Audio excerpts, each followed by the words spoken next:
अशोक तंवर जी जिंदाबाद, भारतीय जनता पार्टी जिंदाबाद, बंदा भी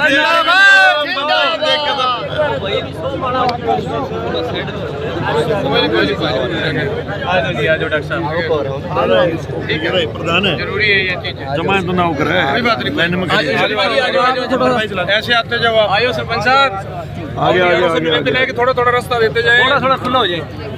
हाँ जी ठीक है। जो स्नेह है वो है और मैं देखता हूँ रौनक है, बहुत बड़ा जोश है और वही जोश वही स्नेह थोड़ा सा साइड में हो जाइए।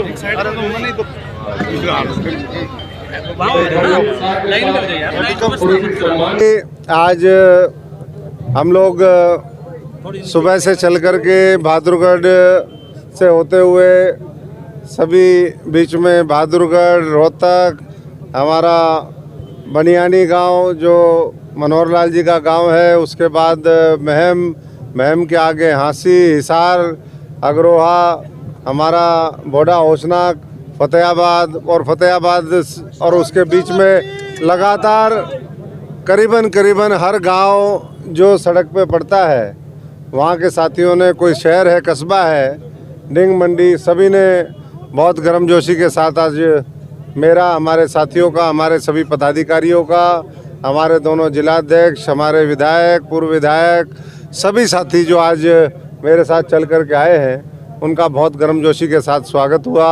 मैं आभारी हूँ सभी साथियों का। और ये जज्बा, जोश और जुनून ये इस बात का संकेत है कि देश के लोगों ने मन बना लिया है कि मोदी जी जो कह रहे थे 400 पार, वो 400 पार का आंकड़ा निश्चित तौर पर भारतीय जनता पार्टी और उसके सहयोगी दल पार करेंगे। क्योंकि कल एक न्यूज़ चैनल का सर्वे भी आया, उसमें 411 सीटें अभी दिखाई हैं और अभी तो चुनाव शुरू नहीं हुआ है। मैं समझता हूं कि जब शुरू होगा और विपक्ष को जब कैंडिडेट भी नहीं मिलेंगे इंडिया अलायंस को, तो ये जो आंकड़ा है ये हो सकता है पुराने सारे रिकॉर्डों को तोड़ता हुआ और बहुत बड़े बहुमत के साथ हम केंद्र में लोकसभा के माध्यम से मोदी जी के नेतृत्व में एक बार फिर तीसरी सरकार बनाए।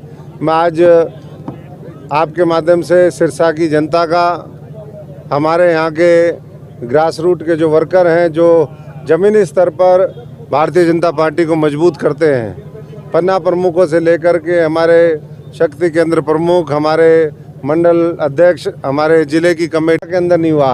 बहुत कोशिशें हुई, हमने भी करी, हमारे बाद की 10 साल की सरकार ने भी की, बड़े बड़े हाईवे बने और चीज़ें हुई, लेकिन आज भी बहुत आवश्यकता है इस इलाके की। ये कृषि प्रधान इलाका है और यहाँ जो फूड प्रोसेसिंग इंडस्ट्रीज़ हैं, हमारे टेक्सटाइल बेस्ड इंडस्ट्री हैं, दूसरे और औद्योगिक इकाइयाँ हैं, उसके लगने की संभावनाएं हैं। और मोदी जी ने कहा है कि अगले 5 वर्ष रेलवे के क्षेत्र में खासतौर से इंफ्रास्ट्रक्चर डेवलप करने की दिशा में अभूतपूर्व होंगे। तो वैसे में मैं ये मानता हूँ कि सिरसा जैसे इलाके का, यहाँ हज़ारों एकड़ ज़मीनें हमारी बची हुई है, लेकिन उस पर जिस तरीके से और प्रोजेक्ट भी होने चाहिए, उस ज़मीन का जैसे सदुपयोग होना चाहिए, वो कहीं ना कहीं कमी रही है। तो मोदी जी कहते हैं कि ना तो मैं छोटा सोचता हूँ और ना मैं छोटा करता हूँ, मैं बड़े विजन के साथ, बड़े संकल्प के साथ काम करता हूँ और उतना ही बड़ा आशीर्वाद प्रभु उनको देता है। तो ऐसे में मैं समझता हूँ कि बहुत बड़े बड़े काम होंगे और मिलकर के हम जो है वो 10 की 10 सीटें यहाँ पर हरियाणा में जीतेंगे और सिरसा की सीट भी बड़े मार्जिन के साथ। आप धरातल पे रहे हैं, किस बड़े मुद्दे को लेकर के चुनाव में जाओगे सर? क्या बड़ा मुद्दा क्या है चुनाव में जाने का? देखिए, बड़ा मुद्दा हमारे काम और जिस तरीके से जो भारतीय जनता पार्टी ने अपने घोषणा पत्र में रखा, चाहे वो राम मंदिर के निर्माण का मामला हो, धारा 370 उसको ख़त्म करने की बात हो, उसके साथ साथ नारी शक्ति के लिए महिला आरक्षण, 3 तलाक और इंफ्रास्ट्रक्चर में लाखों करोड़ के प्रोजेक्ट, तो ये सारी चीज़ें हम बात लेकर के जाएंगे। और जो पार्टी आगे बात रखेगी वो भी एक हमारा मुख्य एजेंडा होगा। सीए का मामला है और साथ साथ ये भी हम कहेंगे कि 10 वर्षों में हमने हरियाणा को भी और देश को भी लूटपाट से बचाया है। क्योंकि ये लोग जिन्होंने आज़ादी के बाद सत्ता में जो लोग बैठे, वो मोहम्मद गजनी से भी खतरनाक लोग थे। अगर मोहम्मद गजनी का आप आकलन करोगे कितना वो लूट के लेके गया, तो इन्होंने 75 वर्ष में उससे कई गुना लूटा होगा। तो उस लूट से बचाने के लिए मोदी जी को और मजबूत करें और 400 पार सुनिश्चित करें। सिरसा के लोग बहुत समझदार हैं और मैं समझता हूं कि वो सही फैसला लेंगे और आने वाले समय में चाहे सीए का मामला है और दूसरे मामले हैं।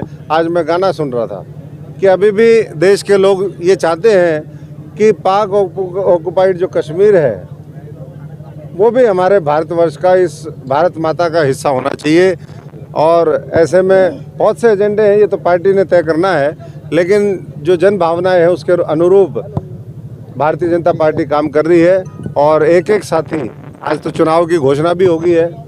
हमारा जो चरण है 6ठे चरण में है और 4 जून को काउंटिंग फाइनल होगी और 25 मई को हमारी वोटिंग है 6ठे चरण की। तो पर्याप्त समय है और ऐसे में मैं समझता हूँ कि हमारी शक्ति का, समय का पूरा सदुपयोग होना चाहिए और बेहतरीन मैनेजमेंट टीम हमारे पास है, संगठन की भी और हर दृष्टि से। इलेक्टोरल रोल को लेकर के हमारे पार्टी के वरिष्ठ नेतृत्व ने कहा है, अमित शाह जी ने भी कल बात रखी कि इलेक्टोरल बॉन्ड का सिर्फ 6,000 करोड़ रुपया वो भारतीय जनता पार्टी को मिला, 14,000 करोड़ रुपए वो दूसरी पार्टियों को मिला। अब आप अनुपात में लगा लीजिए हमारी कितनी सीटें थी और उनकी कितनी सीटें थी, लेकिन फिर भी मेजर हिस्सा करीबन अगर हम देखें तो तीसरा हिस्सा हमें मिला है और तीसरे से ज़्यादा हिस्सा जो है वो बाकी संयुक्त विपक्ष को मिला है। तो मुद्दा बनाने के लिए बना रहे हैं और सारी चीज़ें स्पष्ट है। अब तो आरबीआई ने भी, एसबीआई ने भी खुले तौर पे वो दिखा दिया कि भाई ये हैं, यहाँ गया है पैसा। तो इसलिए जो भ्रष्टाचार करने में लगे हुए थे, काले धन का दुरुपयोग करके सत्ता में बैठते थे, लोगों का शोषण करते थे, अब उनकी दुकानें बंद हैं तो स्वाभाविक है कि उनको पीड़ा होगी।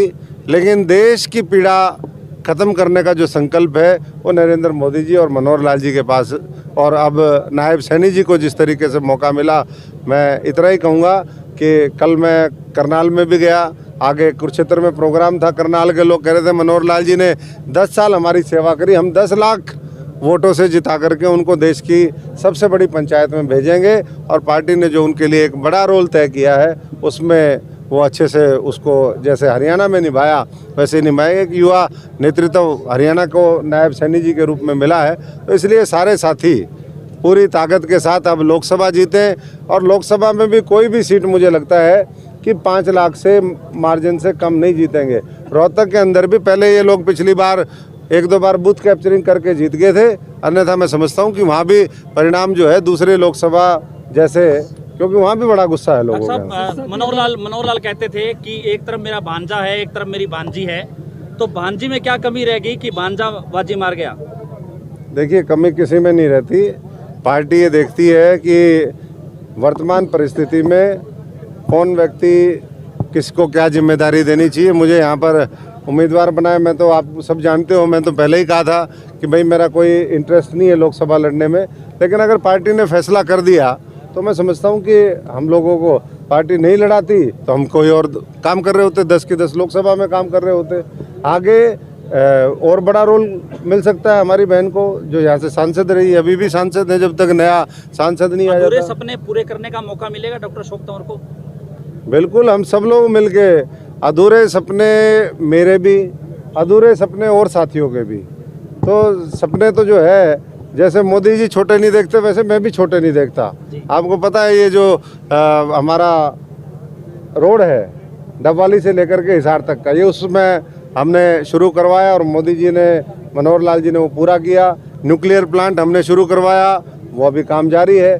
और ऐसे ही जो है बड़े बड़े प्रोजेक्ट, और यही मैं समझता हूँ कि सांसद का काम होता है। बाकी छोटे से छोटा और बड़े से बड़ा, हमने तो पंचायत में का भी काम, यहाँ पर एमसी वाला काम भी 5 साल जब मैं सांसद था तो सारे काम हमने किए हैं। तो मैं बारीकी से जानता हूँ एक एक हमारे सिरसा संसदीय क्षेत्र की जो समस्याएं हैं हमारे टिप्स पे है, भौगोलिक स्थिति परिस्थिति सारी चीज़ों को जानता हूँ और लोगों को भी अच्छे से पहचानते हैं कि लोगों की भावना क्या है और किस जज्बे के साथ लोग काम करते हैं। दूसरी पार्टियों को कहाँ देखते हैं आप अपने सामने?